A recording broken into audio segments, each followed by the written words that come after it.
ఏ విధంగా తయారు చేయాలి, సరే అది విధంగా చేసి వాళ్ళకు ఒక టీం తయారు చేసి మరి తర్వాత ఆ యొక్క మెటీరియల్ తెప్పించి వాళ్ళని ఫైనల్ వరకు తీసుకొచ్చాం.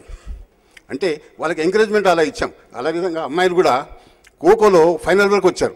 మనకు అసలు ఫెసిలిటీస్ లేవు, ఇక్కడ అందరూ అనేవాళ్ళు ఫెసిలిటీస్ లేవు, మీకు ఏమి లేవు, ఎలా వస్తున్నారు వీళ్ళు ఫైనల్కి అని చెప్పి. అంటే వాళ్ళకి ఇచ్చినటువంటి కోచింగ్ సాయంత్రం వరకు. అదేవిధంగా వాలీబాల్ అక్కడ మన స్కూల్ ముగ్గట్నే కొద్దిగా వాలీబాల్, ఖోఖో, కబడ్డీ ఇలాంటివి అన్నీ కూడా ఎంకరేజ్ చేసేవాళ్ళం. అదేవిధంగా ఒకటి విజయనగర కాలనీ స్కూల్లో పనిచేసినటువంటి టీచర్కు సర్టిఫికేట్ అవసరం లేదు. ఎందుకంటే అక్కడ కాంపిటీషన్ స్పిరిట్తో ప్రతి టీచర్ పనిచేస్తాడు. అందువల్లనే రిజల్ట్ 90%, 95% వచ్చింది.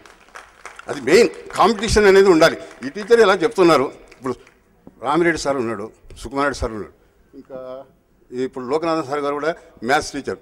ఇప్పుడు ఏంటంటే నా సబ్జెక్టు, నాకు 2 క్లాసులు ఉన్నాయి, నేను ఎలా చెప్పాలి, నాకు రిజల్ట్ ఎలా రావాలి అనేది వాళ్ళ కాంపిటీషన్. టీచర్ల మధ్యనే ఒక కాంపిటీషన్ ఉండేది. ఆ కాంపిటీషన్ స్పిరిట్తోనే వాళ్ళు పాఠాలు చెప్పేవాళ్ళు. అందువల్ల ఇక్కడ చెప్పినటువంటి టీచర్స్కు నో సర్టిఫికేట్ అవసరం లేకుండా పలానా స్కూల్ అంటే అందరికి కూడా ఇదిగా ఉండేది.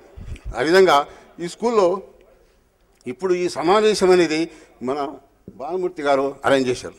ఇది చాలా సంతోషమైనటువంటి విషయం. ఎందుకంటే ఇలాంటి సమావేశాల వల్ల మనము ఈ పాత వాళ్ళని కలుసుకోవడమే కాకుండా, పాత టీచర్లను కలుసుకోవడం కాకుండా, వాళ్ళు చేసినటువంటి విషయాలు మనం ఒకసారి చర్చ చేసుకొని ఇక మనం ఈ స్కూల్కి ఏం చేయగలం. మీకు ఒక విషయం చెప్తాను. ఈ స్కూల్ బిల్డింగ్ ఇలా ఉందంటే మరి లోకనాథన్ గారు, సత్యనారాయణ గారు, ఇప్పుడు సార్ రాలేదు, ఇంకా సునీత టీచర్ గారు, ఇక్కడ ఉన్నటువంటి విశ్వేశ్వరరావు గారు, కాలనీలో ఉన్నటువంటి మన అచ్యుతరావు గారు, వీళ్ళందరం కూడా ఎంతో శ్రమపడ్డాం. సొంతంగా డబ్బులు డొనేషన్ చేసుకొని, కోర్టు కేసు ఉంది, ఇప్పటికి ఉంది కేసు ఇది దీనిపైన. ఆ విధంగా చేసుకొని ఈ యొక్క ఇంత బిల్డింగ్ నిర్మించాం. అదేవిధంగా ఇప్పుడు పరిస్థితుల్లో ఎట్లున్నాయంటే జీతం తీసుకోవడం వరకే, పాఠాలు చెప్పేది మాత్రం లేదు. మామూలుగా అందరూ కూడా మన గజిటెడ్ ఆఫీసర్స్గా విశ్వేశ్వరరావు గారు రిటైర్డ్ అయ్యారు, ఆయనకు బాగా తెలుసు ఇప్పుడు స్కూళ్ళలో ఎలాంటి పరిస్థితులు ఉన్నాయో. కనుక మనం ఏంటంటే మనం చేసే పని మనం చేయాలి, సరే రిజల్ట్ అనేది భగవంతుని పైన వదలాలి. అదేవిధంగా మేము మా యొక్క శాయశక్తులతో మేము పనిచేసాం. ఇప్పుడు ఈ బిల్డింగ్ కావడం కోసం ఇక్కడ మనకి ఎదురుగా 2 షెడ్స్ ఉండేటివి. ఆ షెడ్స్ తీయడానికి మేము ప్రయత్నం చేస్తే దాదాపు 100 మంది మాకు అగైనెస్ట్గా వచ్చి కొట్టడానికి కూడా తయారు చేశాం. అదేవిధంగా ఫైట్ చేసి ఈ బిల్డింగ్ నిలబెట్టాం. తర్వాత 95లో పెంచలయ్య గారు డైరెక్టర్ గారు ఉండేవారు. ఆయన అన్నాడు, అయ్యా ఇక్కడ డెవలప్ అయింది, ఇంకొక ప్లేస్లో వెళ్ళి అక్కడ స్కూల్ డెవలప్ చేసి దాన్ని కూడా బాగు చేయాలని చెప్పాడు. అక్కడ పోతే ఓన్లీ 3 టీచర్లు, 60 మంది పిల్లలు. అక్కడ బిల్డింగ్ అయింది, దాదాపు 12 మంది స్ట్రెంత్. ఇప్పుడు బ్రహ్మాండమైనటువంటి స్కూల్ నడిచింది. ఆయన వచ్చాడు, అయ్యా నేను అప్గ్రేడ్ చేశాను స్కూలు, ఈ విధంగా డెవలప్ అయింది కాబట్టి మీరంతా కృషి చేశారు. అంటే మనము మన విద్యుత్ ధర్మంతో పాటు ఈ విధంగా ఈ constructive work, school work, education work ఇవన్నీ కూడా చేసుకుంటూ పోతే మనము పిల్లలకు ఎంతో మేలు చేసినట్టు అవుతాం. అదేవిధంగా ఇప్పుడు నేను 30 ఏళ్ళ కిందటనే LLB చేశాను. రిటైర్డ్ అయిన తర్వాత ఇప్పుడు enrolment as a advocate. High court వెళ్తాం, ట్రిబ్యునల్ వెళ్తాం. అదేవిధంగా మన పిల్లలు కూడా ఇప్పుడు మా దగ్గర 3 స్కూల్ అసిస్టెంట్ ఇంగ్లీష్ టీచర్స్గా పనిచేస్తున్నాం రంగారెడ్డి డిస్టిక్లో. అదేవిధంగా ఒకతను రైల్వేలో స్పోర్ట్స్మెన్, టెన్నిస్లో సెలెక్ట్ అయ్యి అక్కడ పనిచేస్తున్నాడు. అదేవిధంగా మనం ఏంటంటే మనము మన పిల్లలు అనుకొని మనం టీచ్ చేసినప్పుడు, మన పిల్లలు అనుకొని మనం సేవ చేసినప్పుడు మనకు దేవుడైన వాళ్ళు తప్పకుండా మనకు మేలు చేస్తాడు. అదేవిధంగా మన యొక్క పద్ధతి ఏదైతే ఉన్నదో ఆ విధంగా నేను ఎంతోమంది టీచర్లతో కూడా తిట్టుతున్నా.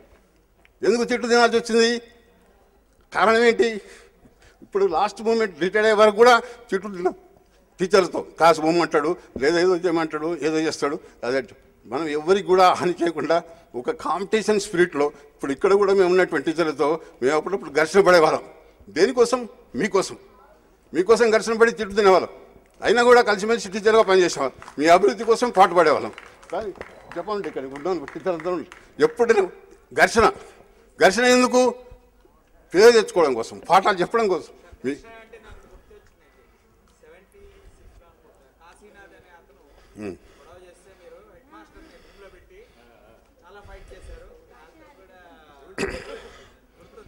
అదేవిధంగా ఇప్పుడు లోకనాథన్ గారిని మ్యాథ్స్ టీచర్ ట్రాన్స్ఫర్ చేశారు ఎక్కడ ఓల్డ్ సిటీకి. అదేవిధంగా ఇంకొకతను వచ్చాడు, మేము అడ్డుకున్నాం. వాళ్ళు అంటారు యూనియన్ వాళ్ళు అంటారు, మేము యూనియన్లో కూడా నేను సిటీ ప్రెసిడెంట్గా పనిచేశాను. ఆంధ్రప్రదేశ్ ఉపాధి సంఘానికి ఒక 25 years పనిచేశాను. అయితే మనకు కావాల్సిందంటే ఇప్పుడు ఆయన మ్యాథ్స్ టీచరు, సోషల్ టీచర్ని ఇక్కడ స్కూల్ పంపిస్తున్నారు.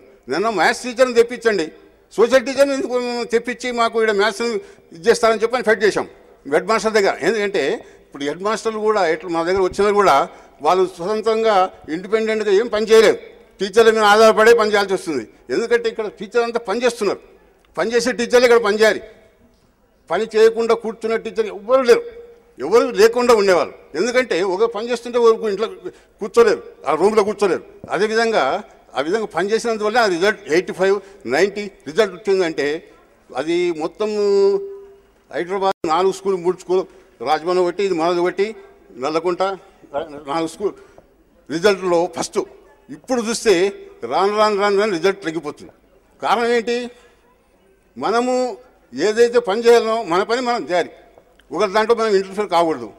ఆ విధంగా మనం అనుకొని చేస్తే అది అవుతుంది. కానీ ఆ కాంపిటీషన్ స్పిరిట్ అనేది ఇప్పుడు పోయింది. ఎందుకంటే గవర్నమెంట్ పాలసీ ప్రకారం ఒక టీచర్కు 1000 రూపాయలు, 2000 రూపాయలు, 15,000 రూపాయలు ఇచ్చి గవర్నమెంట్ ఎంప్లాయ్, తర్వాత స్కేల్ ఉండంగా, పోస్ట్ ఉండంగా ఆ విధంగా ఇచ్చినప్పుడు అది ఆటోమేటిక్గా ప్రైవేట్ స్కూల్స్కు వెళ్ళిపోవడం జరుగుతుంది. పైగా రెండో విషయం ఏంటంటే పిల్లలు మన పిల్లలు అనుకొని బోధించినప్పుడు తప్పకుండా రిజల్ట్ వస్తుంది, మన స్కూల్ బాగుపడుతుంది, మంచి పెరుగుతుంది. కానీ ఈ సందర్భంలో ఈసారి ఇవన్నీ ఎన్నో మేము ఎక్స్ప్లెయిన్ చేసాం. ఇప్పుడు అనిపిస్తుంది మాకు ఇవన్నీ ఎందుకు చేసాం, మనము చేయకుండా ఉంటే బాగుంటుంది కదా, చెట్లు తినకుండా ఉండేవాళ్ళం కదా అనిపిస్తుంది. కానీ ఇప్పుడు ఈ సమావేశం ఇంత మునుపు లాస్ట్ ఇయర్ కూడా జరిగింది, అనుకోకుండా నేను వెళ్ళలేకపోయాను. ఈసారి మీరందరూ ఇక్కడ వచ్చారు కాబట్టి ఇక ముందు ఇంకా పెద్ద ఎత్తులో ఈ కార్యక్రమం చేయాలి, ఇంకా సమీకరణ చేయాలి, రాని టీచర్లను కూడా రప్పించాలి. అందరూ కూర్చొని ఒక నిర్ణయం తీసుకొని ఒక కమిటీ ద్వారా ప్రతి సంవత్సరం కూడా ఇలాంటి సమావేశాలు జరిగితే ఈ కాస్తో కూస్తో మనం ఎడ్యుకేషన్ సైడు బాగు చేయడానికి ప్రయత్నం జరిగినట్టుంటుంది అని చెప్పి కోరుకుంటూ, మరి ఈ అవకాశం ఇచ్చినందుకు మీ అందరికీ కూడా నేను కృతజ్ఞతలు తెలుపుకుంటూ సెలవు తీసుకుంటున్నాను. డియర్ స్టూడెంట్స్, ఇవాళైతే చాలా సంతోషంగా ఉంది. ఈ సంతోషాన్ని ఇది ఒక ఎనర్జీ. ఇప్పుడు ఏంటంటే మీరు మాకు యాక్చువల్గా ఎనర్జీ ఇచ్చారన్నమాట. ఈ ఎనర్జీని ఆల్మోస్ట్ ఆల్ మళ్ళీ మిమ్మల్ని కలిసేదాకా ఈ ఎనర్జీ ఉంటుంది మాకు. అంత ఎనర్జీ ఇచ్చేశారు. ఎప్పుడైనా సరే తన భర్త పైకి వస్తున్నాడు అని అంటే తప్పకుండా సంతోషంగానే ఉంటుంది, కొడుకు పైకి వస్తున్నాడంటే సంతోషంగానే ఉంటుంది. కానీ ఎక్కువ ఎప్పుడు సంతోషపడుతుందంటే తన శిష్యుడు బాగా పైకి వచ్చాడనుకోండి, ఇక విపరీతమైన సంతోషం. ఆ సంతోషానికి ఇంకా అనంతం, దాని పేరే అనంతం. మీరు నమ్ముతారో నమ్మరో కానీ నాకు ఒక 2 years గాంధీ భవన్ స్కూల్కి ట్రాన్స్ఫర్ అయింది ఆఫ్టర్ 78.